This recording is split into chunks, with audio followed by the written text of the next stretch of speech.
Good afternoon, this is Jeff with Sewer Tech Northwest. We're at 3816 Southwest Lee Street here in Portland.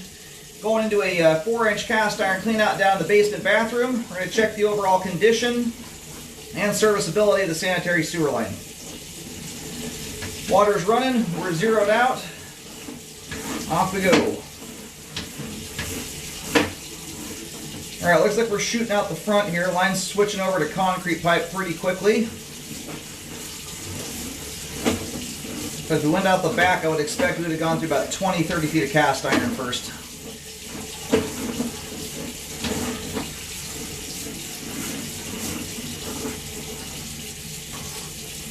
And it looks like that would appear, I realize it's a brown substance, that has the appearance of dirt, not human waste there. A lot of the joints we've gone past so far are showing a level of separation at them, which is not a terribly uncommon thing at this juncture in time, not with concrete this age. That dark moisture ring there you see right in front of us, typically speaking, that is a sign that the line is allowing groundwater to seep in. And dirt. Sure if you got a big grout dam right there, what that big lump of junk is. That looks like a piece of tile went down the sewer line. I'm not sure what that thing is, but it looks like a piece of tile. Piece of plastic, something like that. Line has the appearance of making a diameter change. I think we're belling out, it could be 5-inch, it might also be 6-inch. That hard downward angle like that's a harder one to tell. That ring of moisture right there, another spot where groundwater is seeping in. So as this line currently sits in its current state, we'll see how it looks when it drains out. Got a little bit of standing water here though, but there may be something damming the pipe up right here. It could be debris. Otherwise, much of the line up until that point right there has good slope and grade. Another spot here where you've got settling taking place. And the reason that happens, typically speaking, this area of pipe is the grout in the joints gives out and starts allowing groundwater and dirt to seep in, and it leads to progressive settling over time.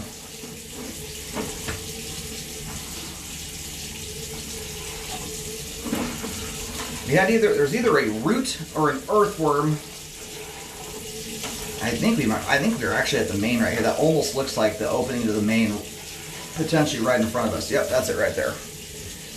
All right, I'm going to try and go locate this. It feels like a very deep sewer line, so I'm hoping I can locate it. But due to the amount of areas that are exposed to the ground, the settling I'm seeing, this is a line that in my opinion, is ready for update.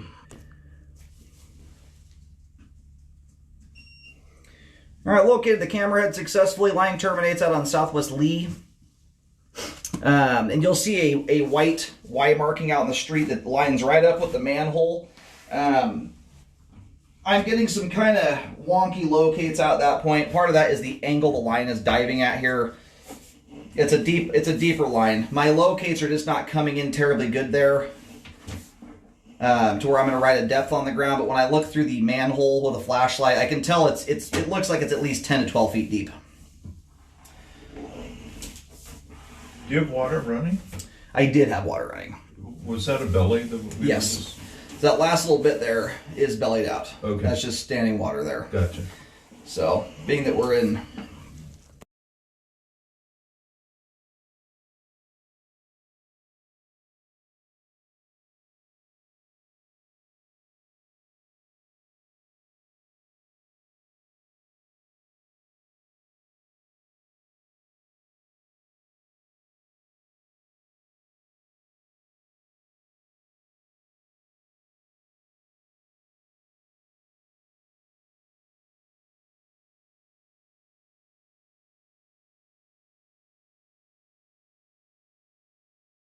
I'd mentioned a bunch of these on the way out here, but this is another example of a spot where that staining on the sidewall there is from groundwater seeping in. So it sounds like we're in Multnomah County. So, spots like this, I think what these are grout dams, either potentially due to settling around the grout And or if they goop too much of it in there when they first installed the line, that may very well be why the joints are failing, because a lot of the grout seep down into the flow line. It creates a dam. What I'm getting at is if you did a liner on this thing, you might have some lumps and bumps in the flow line, but your pipe is going to be as smooth as glass, and the line's got a lot of fall to it. Stuff like that is not going to have a massive effect on flow in any way, especially once a liner goes through there. It'll smooth things out. You might have a couple little lumps and bumps, visually imperfect looking, but functionally it'll have almost no bearing on flow.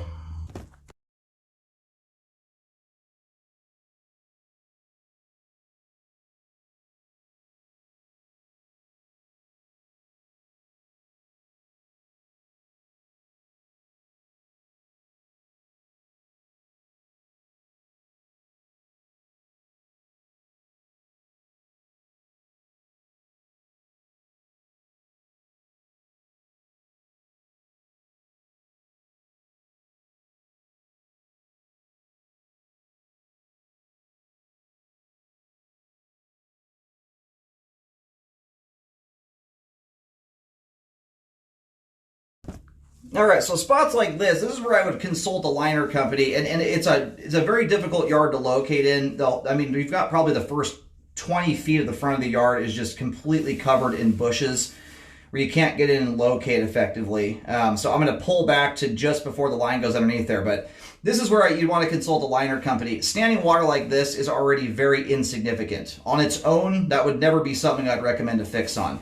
As long as you can line over the top of that, again, you might retain a couple little tiny lumps and bumps. The liner will displace probably a good 1/4 inch of standing water. As long as you can line over this stuff, and they have machines too, robotic grinding machines that can grind that stuff down and smooth things out. I would shoot for it if you can. The plus side of lining a pipe is you get basically a continuous pipe without all the weak points in it, like you do with a standard sewer line. With pipe joints. So it adds an added layer of protection to the line to things like root intrusions. Now my camera flipped over this time around, but yeah, you've got like a piece of tile in here. And if you do something like a liner, they'll blast that thing out of there. They got to jet the line and prep it anyway. What I'm seeing so far, though, looks lineable. I would just run it past a company just to make sure it can be done. All right, we are I'm about 3 feet or so into all the heavy bushes out front. So here in just a few feet, pulling back in, we're going to come into the actual front yard where the grass is. But I was about 5'4", 5'6" deep. I got a couple times there it jumped up to around 6 feet. It's a very hard slope line, which can kind of throw the locate off a little bit sometimes. But it's the fact the line has this much slope and grade to it is why it's a huge reason why I'm not concerned about those little tiny lumps at the joints. This line has an incredible amount of fall to it. But I'm also concerned too, just the amount of foliage over top this thing, the way that some of these joints look.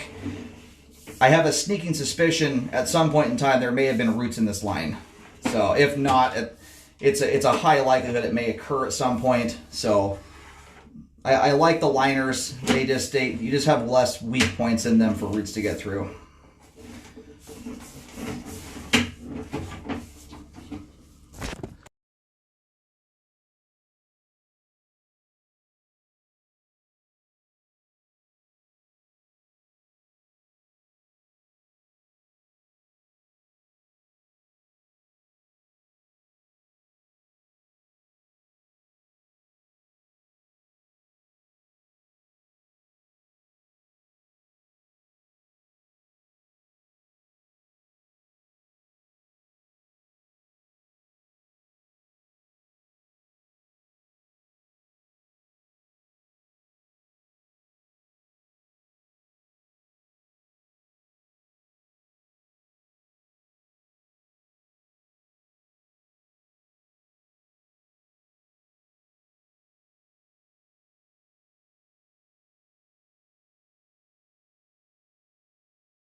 Alrighty, so I recommend the line be updated, all the concrete pipe within homeowner responsibility.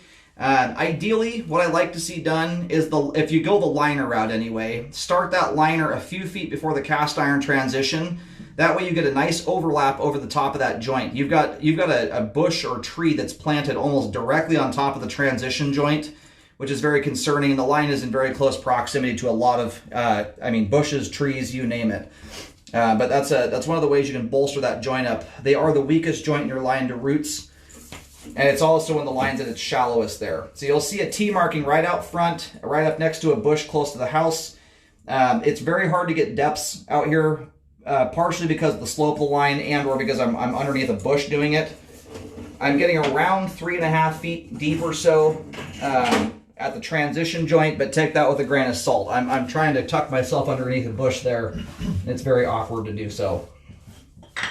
Anyway, however it's done, I recommend the concrete pipe be updated, whether that's trench, pipe burst, liner, but I think it's worth looking into the trenchless options on this one, as the line still has good slope and grade to it. And I recommend a rescope after any repairs are done to check the work. Cast iron pipe there appears to be intact and in very fair condition for its age. You know, if you feel like spending a few extra bucks, it's a perfect time to line that cast iron, but it's not at a point right now where it needs updating. It's still doing its job.